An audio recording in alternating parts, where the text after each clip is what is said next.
Good afternoon to all of you. Welcome to the afternoon session. On behalf of my peers on the faculty at the University of Miami School of Architecture, I welcome you again to our school. This afternoon, as you know, we are going to start the program with a panel of students from across Miami-Dade County who participated in an event that took place on May 25th here at our campus, and that allowed us to collaborate with them to envision what their neighborhoods could be like moving forward.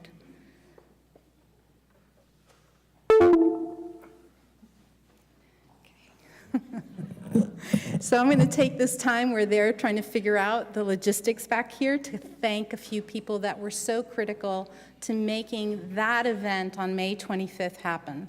First and foremost, I have to thank, obviously, our great partners in Jose Cintron, Gloria Shanahan, Thomasina Brown, and Bob Cook. Are you all in the room? Could you stand? Because you guys don't receive enough credit.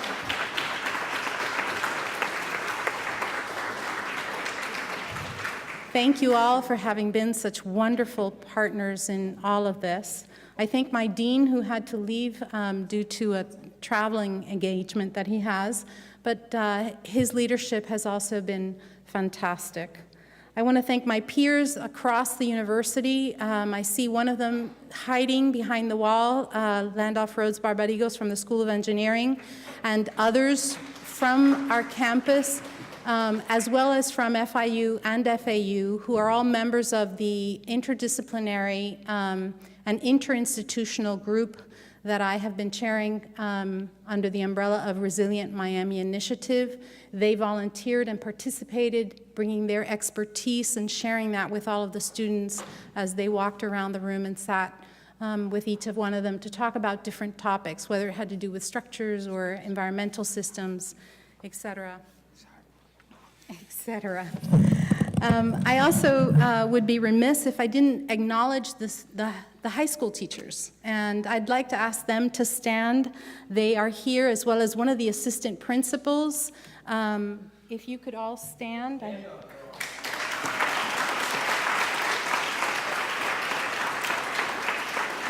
We have from Hialeah Gardens High School, teacher Selene Castillo, assistant principal Lisa Slocum.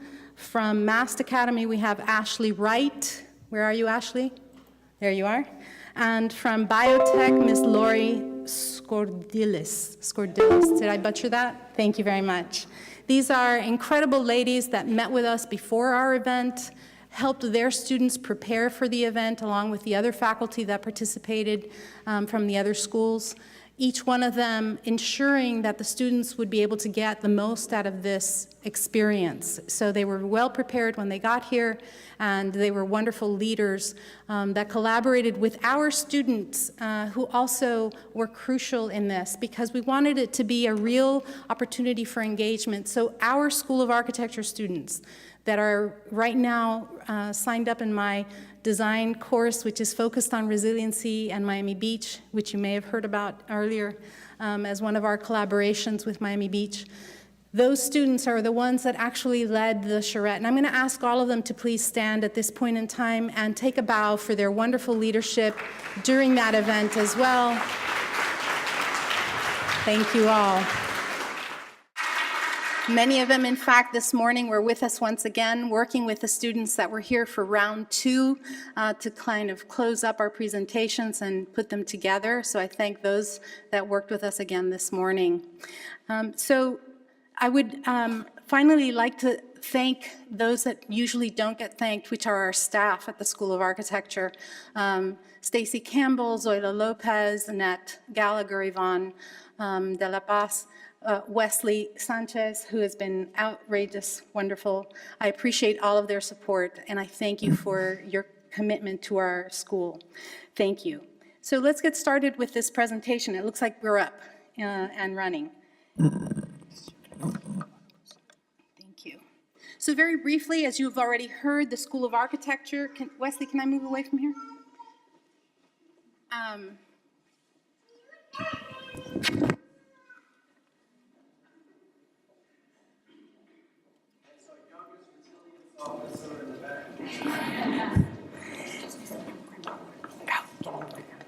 So really quickly, just so that you know, you heard about us this morning, the School of Architecture is very committed to this idea of social engagement. It has been actually from its very beginning. We, in fact, early on, back in 1992, at the heels of Hurricane Andrew, decided to establish a formal mechanism through which our school, be it our faculty, our students, or even our alums, could engage with communities and help to bridge the gap between the public and private sector. And we've done that through many different mediums, whether it's community charrettes or hosting exhibitions on particular topics, publishing books, or working together with students to address issues through research and other forms of engagement. Very quickly, just so that you get an idea of who we are a small organization. We actually refer to ourselves as the little engine that could. We're small, we don't have funding, so a lot of the work is done by volunteers and by funding sources that we find through grants. And this has enabled us to work with government, whether it's local or regional, or sometimes from places far away, such as Haiti and Mexico and other locations. This has allowed us to, of course, bring this idea of sustainable development, in particular sustainable architecture and urbanism, to many, and to allow them to envision their own communities and how to make those, of course, better communities. And thinking about sustainability as not just about the physical realm, but also about how it impacts our economy and our social fabric as well, not leaving anyone behind. Of course, when we started to look more and more into this topic of sustainability, when we hosted the Under the Sun Symposium back in 2007, this topic, this word just kept coming up: resiliency, resiliency, resiliency. And we started to really learn more and more about this and realized very quickly that we needed to be a part of that conversation and needed to be a part of moving forward solutions. We understand that architecture and urbanism have in fact been a part of the problem that has brought us to where we are, because of course, if we're using our cars all the time, it's because we managed to segregate uses, and that made us car dependent, not like when we had communities that were walkable and had mixed uses.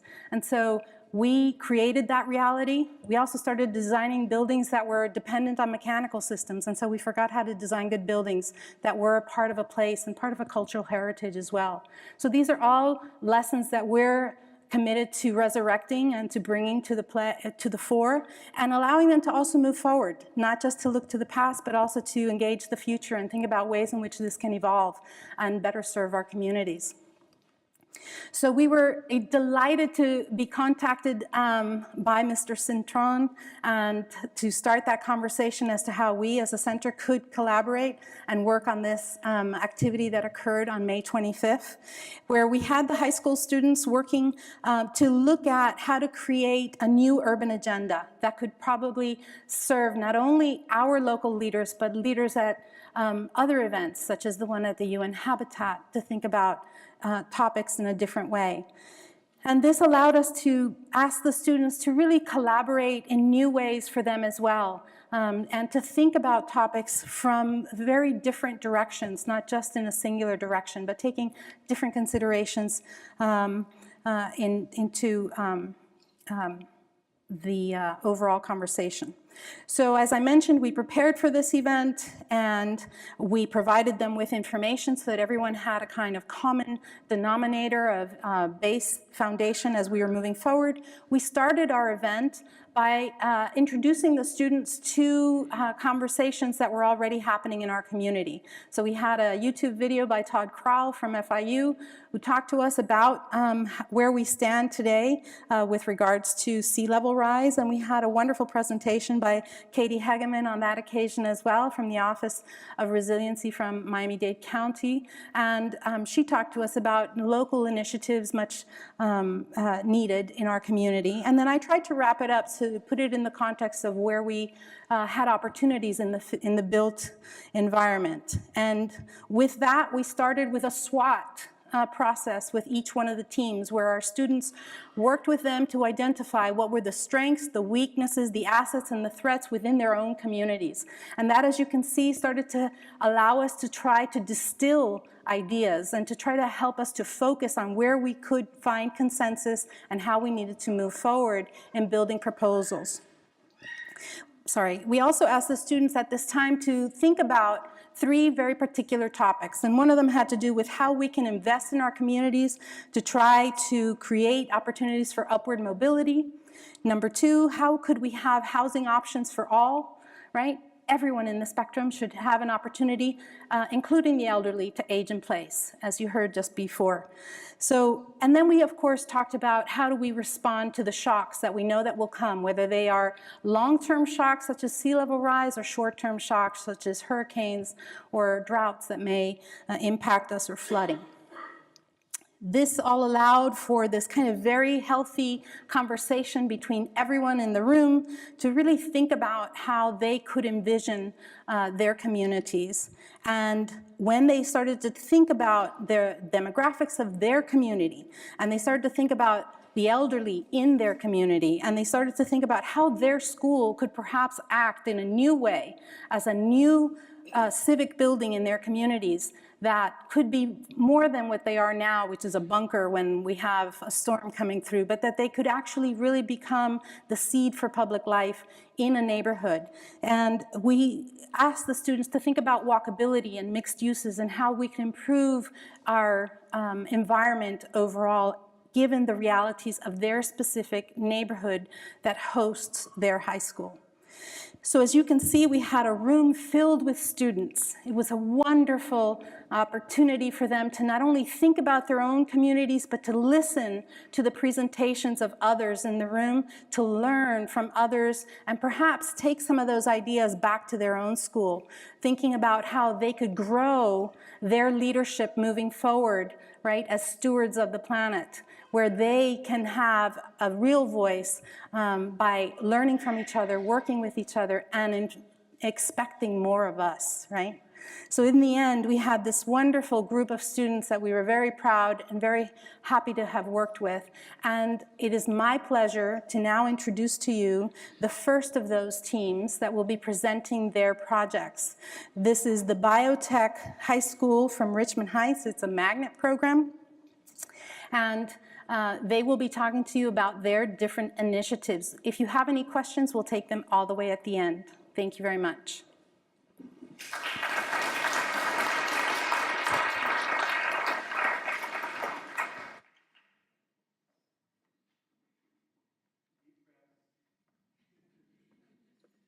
Is this noticeable? Hi, I'm Barbara. I'm Carlos. And I'm Edson. And we're representing the area of Richmond Heights.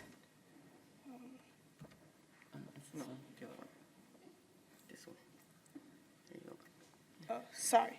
So our acknowledgements are to our principal, Jose Asurin, our vice principal, David Mateo, and of course, our teacher, Miss Lori, Miss Gradillas. The other one. Sorry. Okay. So Richmond Heights is located there, the little triangle that you see.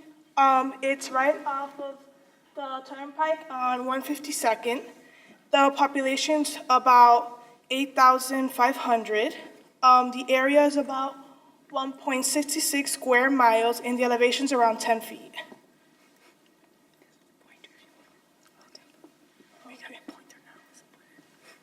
So the sea level rise would affect us around 10 feet. In Richmond Heights is more of a residential area. So there are around 7 schools, two middle schools, 1 elementary school. There's 2 high schools, 3 of them are magnets. So most of the students at Richmond Heights, they're not from there. They're mostly from all around the county. For example, she lives in Homestead. I live all the way by the Marlins Stadium. He lives right by Palmetto Bay. So we're all throughout the entire county. There's one local park, and it's really big. People do put parties there and stuff like that. It's called the Richmond Triangle. Press it, there you go. The Richmond Triangle Park, right there. We also have good transportation. The route that goes down southwest 117th Street and all the way to 152nd. So the only way to connect both of the communities would be either going all the way from the Turnpike or going down 152nd and up US 1. We have a health center nearby. It's not in Richmond Heights, but the Jackson South Hospital is still there. And yeah. So to every community, there needs to be some kind of weakness, and there's certain ones in Richmond Heights. So there's no actual industrial area. There's a retail center here, a gas station, Popeye, stuff like that. It's just kind of in the back, a lot of parking space. You don't actually need that much parking space, but it's still there. Everything here is residential area. This is just the school area. So there's a 93% residential area, all single-family homes. And the other 7% are random houses and little small plots. They're all spread out. As I said, almost none of us live in Richmond Heights. Actually, there because magnet schools attract people from everywhere.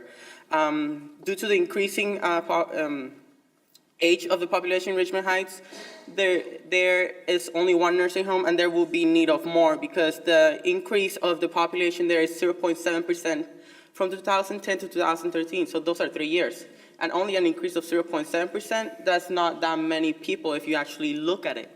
So there will be a need of more nursing homes throughout the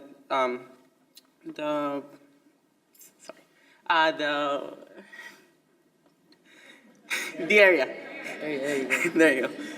There are 2 plots of unused land, the park and around one of the learning centers is a daycare. All of that is theirs, but they don't actually use it, so it's just a waste of land. And throughout the entire area, there's not a lot of trees. Like, it's pure concrete.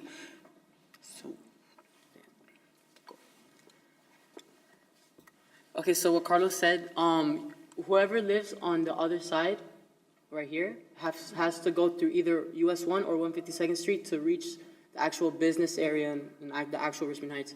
As you can see here, there's this canal that runs through the middle, but it's actually fenced off. And so one of our ideas as an opportunity was we can use that as a transportation so that people who live around this area can come to this area faster instead of have to go through the main road to go all the way around. And so the little plots are little like boat stops, like for transportation. And then also there's a lot of unused land in the area where we can use for either parking or for like public areas. And we would also like to incorporate urban forest and rain gardens throughout the area of Richmond Heights. So our proposal, this is the area where we want to work on, and actually, because how there's a canal there, we would like to open it. Wait, where did it go? Oh, you clicked it. No, the other picture's missing. Yeah, Skip it. okay. We wanted to open it, and for like a short-term goal, we would like to maybe put a wall there for now, so in case there's a flooding, the houses don't get affected or the neighbors don't get affected. But for a long-term goal, we would like to maybe expand it a little, maybe do like a bike roll, so people can ride bikes, make it more like attractive to attract people, and maybe open it so that people could cross over. And in case of a flooding, there's enough space for it to elevate and not affect the houses. So as Barbara was saying, we were planning on doing the bike trail. So what we're planning to do is to the houses that are around it, we would add a little bit more of soil so we could dig into and make a leveler for the water. So this was from the charrette, but we saw some samples of it. So throughout the entire thing, there will be a bike trail, and in each marked spot, there will be a boat stop to transport from side to side. But also we would like to put little businesses throughout the bike trail, so it would add some kind of industry in the area, because if you live in Richmond Heights, your median travel time to your actual job is 31 minutes, and that's without traffic. So it gets a lot worse. So we would like to add some industries throughout the trail. The housing will be protected by flooding because Richmond Heights will be affected from 10 feet up. And basically, And as you can see in the picture, there's a wall, so in case it does flood, no one's gonna get affected because the wall would just keep it there. So that could help. And then while it's not flooded, then you have the bike trail. So for our creation to help in case it does overflood, we decided to do a rain garden. So basically it's just an area where there's plants that could hold in all the water from the rain and absorb it and stop like the runoff and getting into the streets. So just like a garden that could hold all the water. And then since we have a park that's empty, it's just like a giant empty lot, we went on to do like an urban forest, so that way there's trees, and that way they could protect themselves from the sun and attract people to go there and want to make it more accessible for people to join. And then have like a little garden there, like a vegetable garden. So right here for the urban forest, and then right here for the red would be for the rain garden. So as you see, it's right next to the canal, so if it does flood, it could absorb it. So right here. Okay. Okay, so as for the threats, Richmond Heights, the history of Richmond Heights, they received 5 hurricanes, 2 storms, and 1 tornado. So the houses that are built in Richmond Heights, they cannot withstand flooding. And so that's one of the issues. Like if the sea level rises over 10 feet, all the houses are pretty much, like they're practically gonna get flooded and destroyed. Damage. And in the main road on 152nd, wait, where is it? Yeah. Right here, down here, yeah. On 152nd, this black little box, that is what's it called? An electrical substation. And so if Richmond Heights does end up getting flooded, it would be a hazard for everyone to go outside because of that electrical substation. And plus the Richmond Heights power will also be out because that substation is the base of power for the whole Richmond Heights area. And another thing is, Richmond Heights is it's like a very low income area. The average is $37,000 a year, and also the houses are low income as well. They are about $147,000, and so those are all the threats. Thank you. So thank you so much for doing our presentation.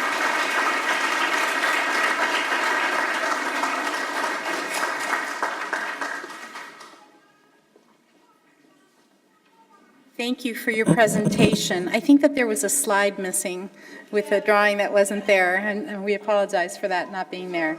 So our next presentation is going to be by Hialeah Gardens. So if I can ask those students and their faculty to please join us.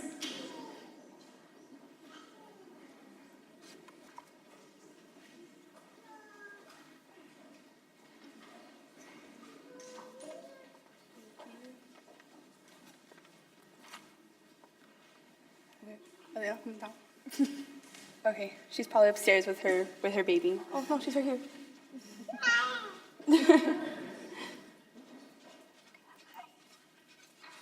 Hello. Okay, good afternoon. My name is Sonia Botto, And I'm Abigail Cologne. and we're here to represent Hialeah Gardens Senior and the area in general. So this is Hialeah Gardens. Our school is located to the right of Okeechobee Road, so we're directly off of there. We get lots of heavy traffic from that area, and a lot of our main issues come from there. So today we wanted to present about, our main topic is water and how it would work and how we can become resilient by using it. So we wanted to create a more resilient community where education and leisure are combined in a natural environment that's friendly to elderly and the young. So here you can see the effects of sea level rise over time in our community. The pictures they develop from the top to the bottom, and they show the differences over time. So a way we can improve our neighborhood is, one way we could do that is, one of the streets in front of our school is on Hialeah Gardens Boulevard is not that safe. So after school or even in the morning, there's very, very heavy traffic to a point where it takes you 45 minutes just to get out of the area. So what we want to do is make it safer for the people driving and the students who are walking home and to school. So to allow this to be a feasible option, we want to begin to improve our neighborhood, little by little.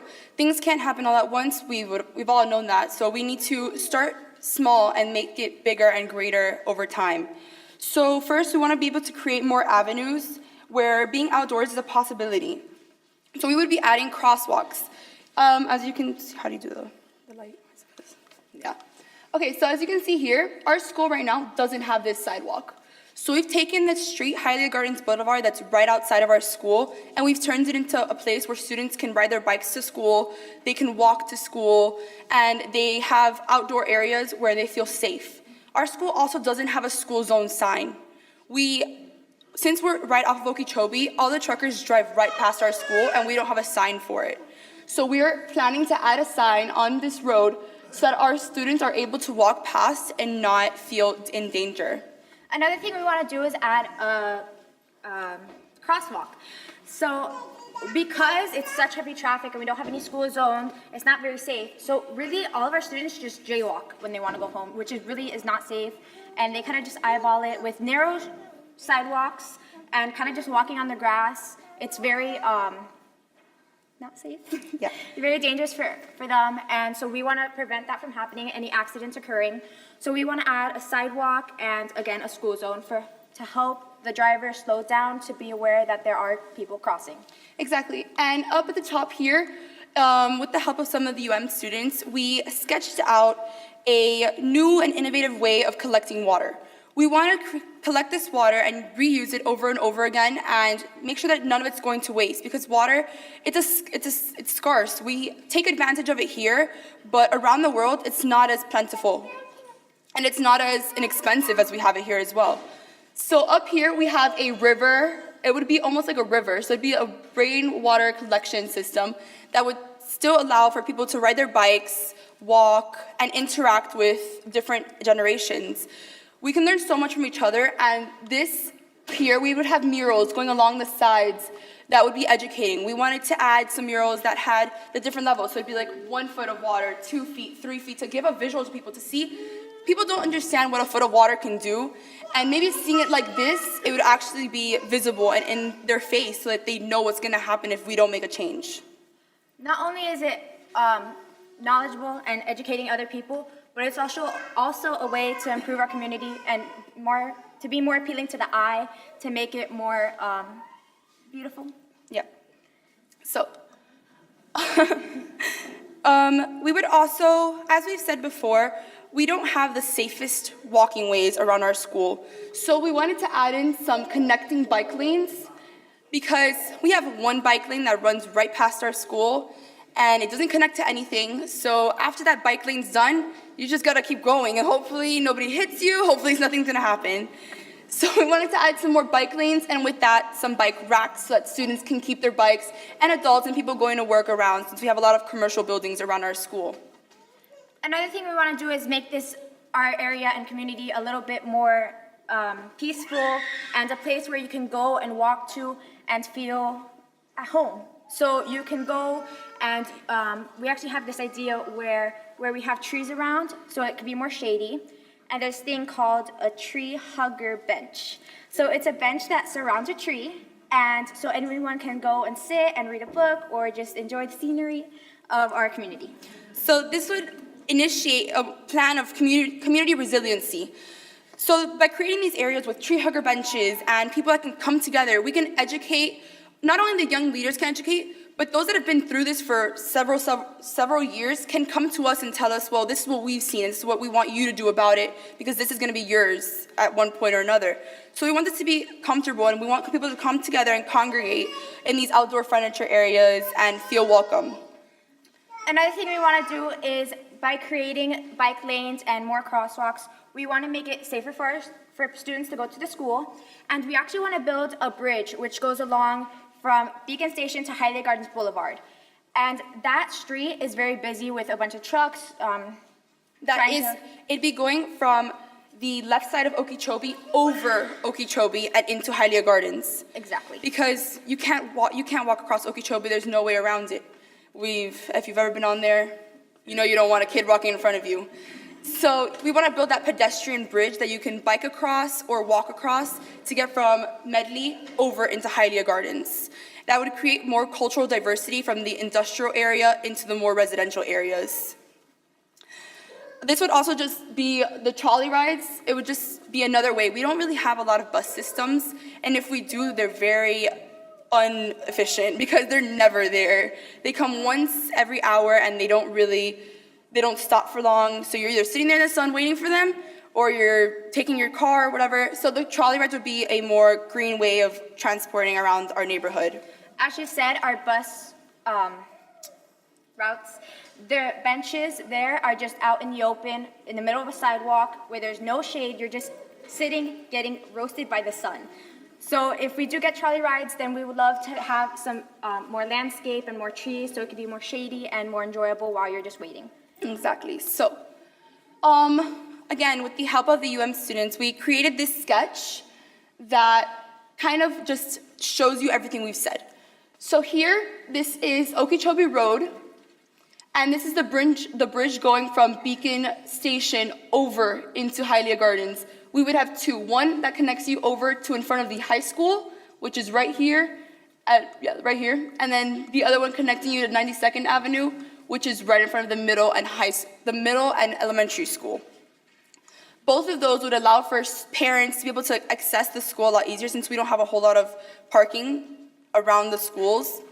And we have in Hialeah Gardens High School, we have a wetland preserve that's been donated to our school, and it's not being used right now by anybody other than a few students that go out, and very rarely do they take a lab and they might collect some water to test it. We want to make that and use it to its biggest ability. So we want to take it and add some trees into it, cypress trees to be more specific because they do collect heavy water and they won't die out on you and they won't drown in the water.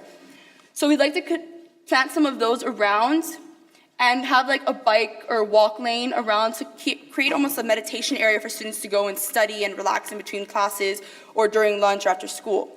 This also could be another way to bring people together as a community and get along and socialize.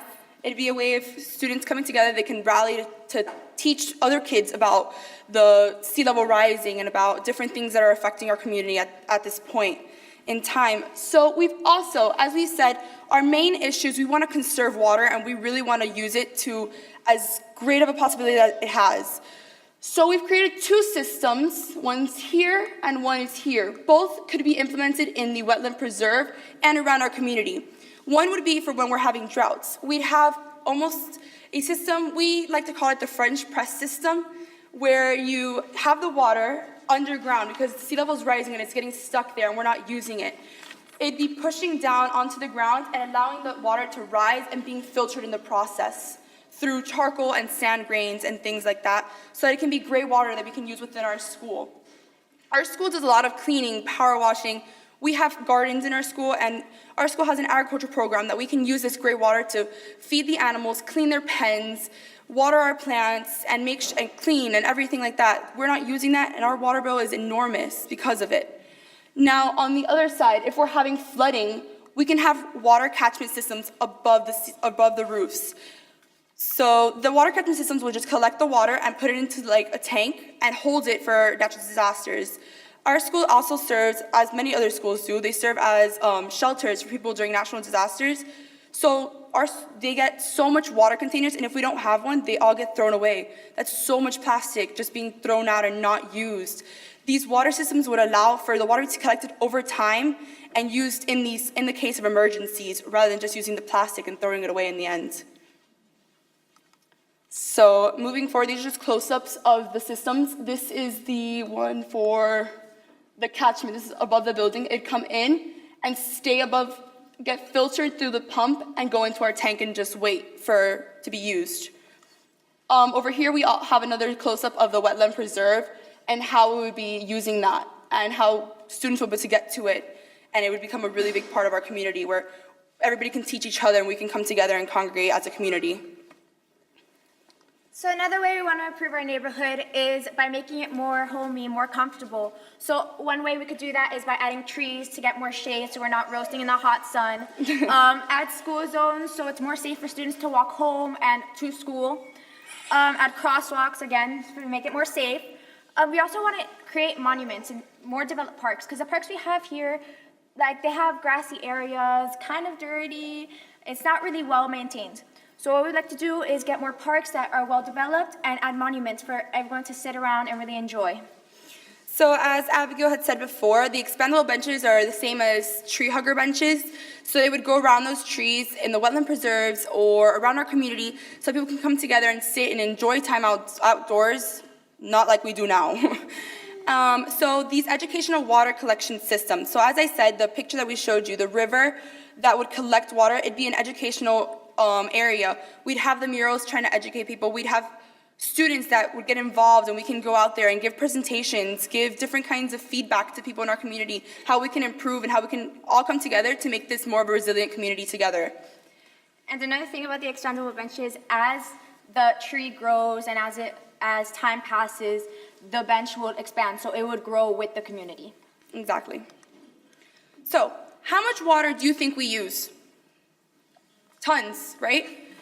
So An average American household can use up to 70 gallons. Yep. And that's 70% only indoors.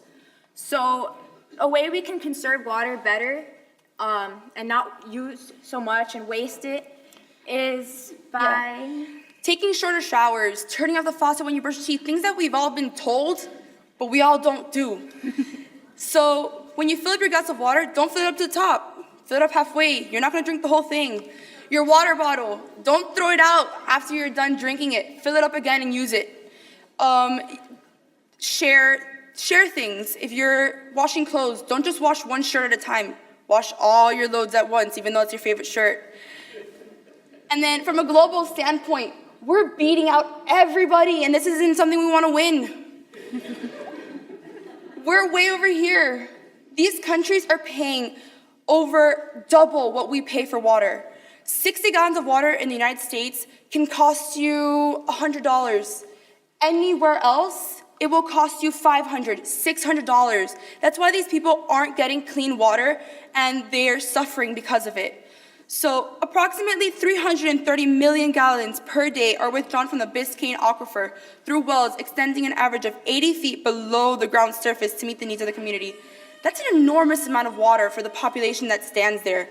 We need to start closing that down and making sure that we're a community that's being careful with what we use. We're taking it for granted, and we need to stop doing that and just start thinking of everybody else and how they're getting affected by our carelessness. So I messed up before. It's not 70 gallons, it's 400 gallons that every American household uses a day, and 70% of this water is used indoors. And the world wastes about 7 billion gallons of water every single day. That's really wasteful. So this education initiative that we're trying to do is we're trying to educate people, because by educating them, we will preserve and we will move forward as a better community. So we're just trying to bring light to the elderly and the young about how we can all conserve water together. So there's one elderly facility right next to our school that's called the St. Catherine's, I believe, and it's a rehab center for the elderly. We would love to go there and just start presenting to them and teaching them how they can take shorter showers when they do and when they drink water. And a lot of people that get to that point, they don't really think about that. And it's something that you should think about throughout your whole entire life and pass it on to your kids and pass it on to your grandkids. Rainwater catchment. Our idea is that once the water falls, it would be caught in a system that's on the roof of a building, and that could be reused for other necessities. So yeah, it would just come down a pipe, get filtered as I said before, and go into that rain catchment tank and just be reused over and over. So some resilient water strategies. So this system would allow for families worldwide to be prepared for disasters. As I said, these natural disasters are something that can harm us all, and rainwater catchment systems and systems where we can just continue to use the water again and again will help to prepare us for the worst, even though none of us want it to come, but we need to be prepared when it does. And here in Florida, we must have a lot of hurricanes. So requirement for a hurricane warning is that every household must have 1 gallon of water per person per day for at least 3 days. That's a lot of water. And so, sorry. No, fine. So when, let's say you don't use all that water, are you really gonna save it? The plastic in a water bottle can expire. So after a while, people are just gonna throw it away, and that water is going in the trash. It's not being used at all. So this system can really, instead of buying a bunch of water bottles at a supermarket where all the shelves are gonna be emptied and probably not gonna be used, we can use this system. So innovative thinking. We want to use abandoned septic tanks and reuse them instead of just throwing them away. Use those as your tanks next to your homes, behind the school, in apartment buildings to collect that water and just continue using it. So we're going to be implementing some filtration systems as well so that we can make this water potable. So this is just a few of the ways that we're going to make them not drinkable, but be able to use them for different things. So we're going to have flush devices that take out the debris in the water so that we can use it over and over again and just continue to reuse that water rather than just letting it evaporate. So here as well, we have another filtration system. We would have to be testing the water, of course, to make sure that it's able to be used and things like that.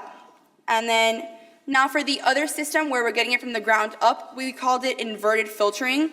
So when the sea level rising, it can cause distress, but we can harness the burden and use it to its greatest ability. So when we're having that sea level rising episode, we can go and do that French press system, go down and pick up the water and bring it up and filter it on its way up. So that would be a way of adapting to the droughts and making sure that farmers and other people around the world don't lose crop over time just because they don't know how to use water to its greatest ability. To sum it all up, the main purpose of this project is to enhance global living by educating the public, by using that mural and showing people, like by meters, on how much water we are really wasting and not using.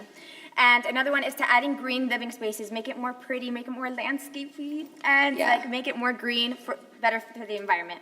So we would also be initiating those water reclaiming systems, making sure that we're using water to its greatest ability and we're not taking advantage of it as we have been for so many years. So overall, we want to use these improvements to our neighborhood to bring different cultures together, bring everyone together and make sure that everybody's educated all the same way and that we're passing it on to everybody else as we move forward. So thank you. Thank you so much. I don't know about you all, but I'm inspired to hear these young minds. So far in these first two presentations, we've heard about everything from how we should improve our transportation systems, add new transportation systems, think about educating the public through public art projects. We've heard about initiatives of how the elderly and the young can come together to help the rest in our community to become even better educated. We've heard about urban infill and mixed uses, and we've heard about trees and urban forestry. And I'm really excited to welcome the last team that's going to be joining us to hear their ideas as well. So will the students and the faculty from Mast Academy please step down to the podium?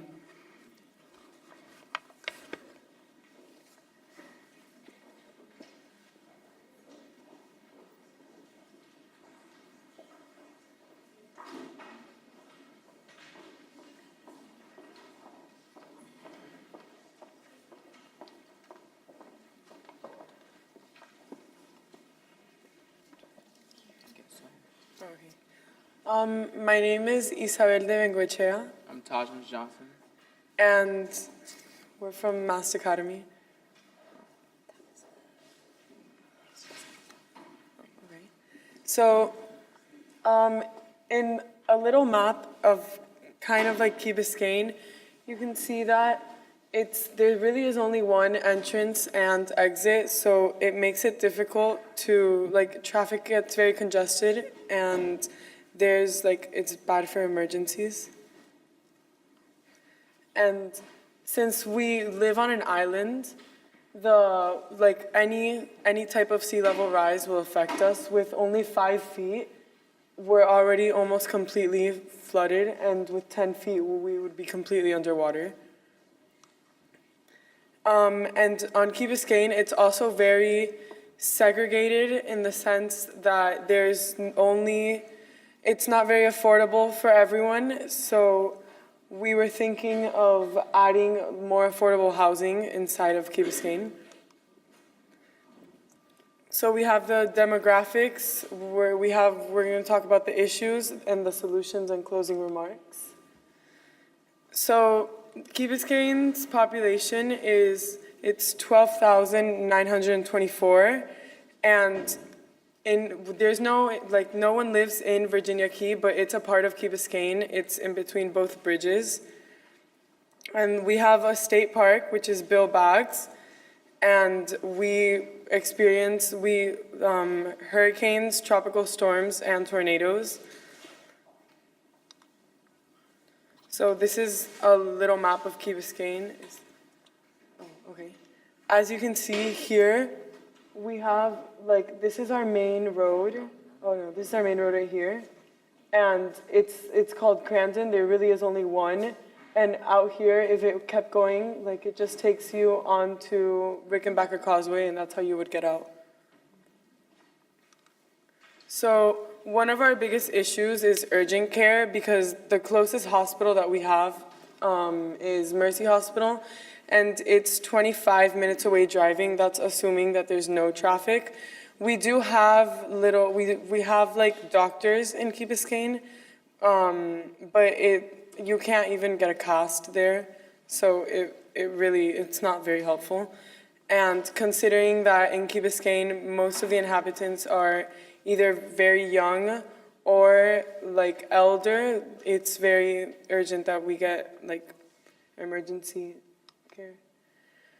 We also have a lot of cycling accidents because we have one way in and out, and the cyclists, they like to ride a lot in Key Biscayne because I guess it's a long path, in and out and all over the place. It's a nice view, but it becomes a problem because there are always accidents on Key Biscayne. You hear about one probably once every 2-3 weeks, and it's horrible, but there's not much that we've been able to do to stop it, and so that's one of our biggest issues. We also don't, as I mentioned earlier, we don't have an evacuation route. We have one way in, one way out. The traffic gets really bad very quickly. During the tennis tournaments, it takes me 2 hours to get into my house, and it's less than 4 miles. It's actually ridiculous, the traffic that can become there. And if we were to have an emergency, we wouldn't have a way of leaving Key Biscayne. And then also, with the sea level rise, we might completely submerge underwater, and we don't have we have to think of a way to counteract that and avoid it. So this is one of our solutions.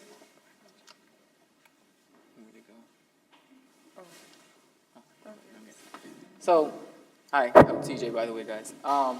This is one of the ways that we've decided to combat the sea level rise with housing. For those on the west side of the actual, sorry, Ms. Wright.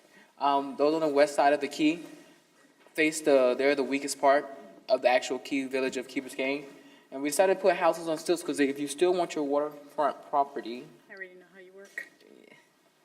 Yeah, you remember me from that. Alrighty, and if you want to come back, if you still want your beachfront property housing, you can build these houses on stilts so that you still get that same beachfront property. Also, solutions, urgent care. So we decided to actually put an actual urgent care on the Key, not little private-owned medical facilities, but an actual urgent care where they accept most insurances and people can come and get help that they need urgently, urgent care. So you don't always have to leave the Key to go to Mercy Hospital or Jackson. And it's just the commute is long and you have to be there for hours, and when you can have something right in your backyard like most up-and-coming municipalities. Also, the motor accidents, they don't obey by the rules, at all. I don't know if you all know that. How many people know that it's a law that cyclists should cycle in one straight line? how many? 1, 2, 3, not many. You see, this is the problem that we have on Key Biscayne. I drove to school for the last 2 years, and I've seen my fair share of bicyclists just in little school of fish almost, and they do whatever they want to do. So how do we combat other issues that we have, such as evacuation? Why not use what we already have? No need to reinvent the wheel and start all over from the ground up. We have the Marine Stadium that has currently not been used since, if I'm not mistaken, Hurricane Andrew as well. And we have many dockage on the Key. We could treat it like a cruise terminal. Why not? I don't see the problem with that. We have 2 ports. We're going to call them ports, y'all. We're going to call them ports. We have 1 port at the Marine Stadium that take you to downtown Bayside. So all you county employees who goes at the 111 building, you can go to work. You can come on a ferry system, and you have a little trolley stop. We already have going to Dodge Island at the Port of Miami by the Royal Caribbean Station for free. So still not a financial impact at this point. We have already. On the opposite side, we could take you down to Coconut Grove, the city of Miami. One of the head offices right there in Coconut Grove, right in the heart of Coconut Grove. Still not costing us much money at this point. Also, we have a little care center where the water treatment plant is. That could be seen as an evacuation center, an elderly workout center so that they have somewhere to work out, much shading so that they can still, not get sunburned because sunburn is high in South Florida. And another example of the stilt housing as well. And we also created more bike paths with trees to cover because there's essentially a lot of palm trees, but not really trees that cover you on Key Biscayne. Also, evacuation routes, I just went over that, and Sea Lab just went over all of that as well. Another example of the sea rising. That's where our school is located on Key Biscayne. It's 2 separate, like she stated before. It's between the 2 bridges, so it's not many living around the residential area around the school itself. So this is the nitty-gritty of the village of Key Biscayne. If you can see here, it's backwards, okay.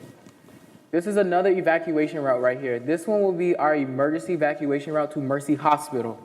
This will be seen as like a fast cutter. The Coast Guard has, I believe, 6 fast cutters already to take you to Mercy Hospital. We can use one of those to get you there efficiently. Like she said during Sonia, say if somebody passes out at the tennis meet. Okay, this got to stop. I don't like this. How do you get it back?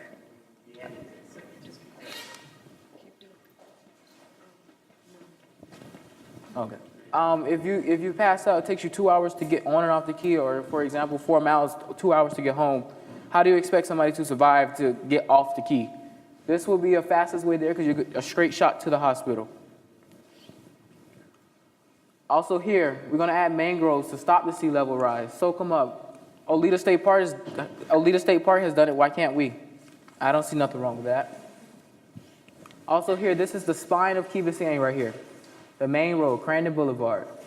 We decided to add some commercial use here. Although those commercial use already exist, why not change it to have mixed-using buildings there? Mixed-use buildings to, one, would have more affordable housing, treated like Miami Lakes. Miami Lakes Main Street already has the frontal commercial buildings and the housing on top of the buildings. It creates affordable housing so that people don't have to commute that live on the key or that live off the key that can't necessarily afford to live on the key and work at these places at the same time. We decided they're going to look and just change the format of those buildings the way they look now. Right now, it's like you have a parking lot, then the actual building. Let's move it forward and the parking in the behind so that it's a new look, fresh, clean. Let's treat it like New York. New York, you walk down alleyway. You're not an alleyway, I'm sorry. You walk down the main road, I'm sorry. you walk down the street and you have all these commercial front properties. You have all these beautiful buildings and shopping like Bal Harbor. Let's make it new, interesting. Let's be innovative. You also, and then the parking will be in the back. You either park in the middle or you go around the side. It's up to you. It's truly up to you. And you're going to add more greenery so that people want to walk more and use less emissions into the air and cars. You just make it more earth-friendly. Also, to stop the sea level rise, we're going to put artificial coral reefs to kind of impact the water so that it slows the water down and the sea level rising from hitting our coast on the side. In addition to that, we're going to do sand dunes as well. And this is just some up close. You can see here the parking in the middle, or you can go around the back. It's up to you. the mixed-use buildings, and the stilts for the new housing, so that you have essentially your own little island. You want to be by yourself anyway, so let's be on an island.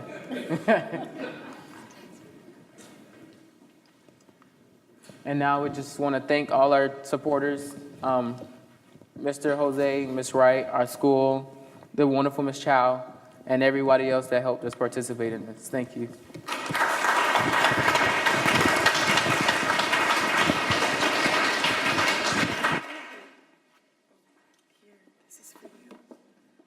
Thank you. These were the students. We had, as you saw from that image that I showed before, quite a number of students with us on the day of the charrette, and I'm very grateful to these students that have participated today to represent their schools and to be with us, to share with us their insight and their experiences, and to allow us, again, as a School of Architecture, to come together and serve other communities. I would be remiss if I didn't thank a few people that I forgot to do so at the beginning. I would like to thank my colleagues from FAU that also participated during our event, Kimberly Vanderman and Serena Horman, and of course Renee Bayo, one of our leading graduate students at the School of Architecture, and our Assistant Dean for Academic Studies Services at the School of Architecture, an alum of our school, Denai Morales, for having worked with the students that put all of this together. Thank you again, and I hope that you all will have questions for the students at the end of the day and interact with them a little bit more. These are our future leaders, so thank you very much.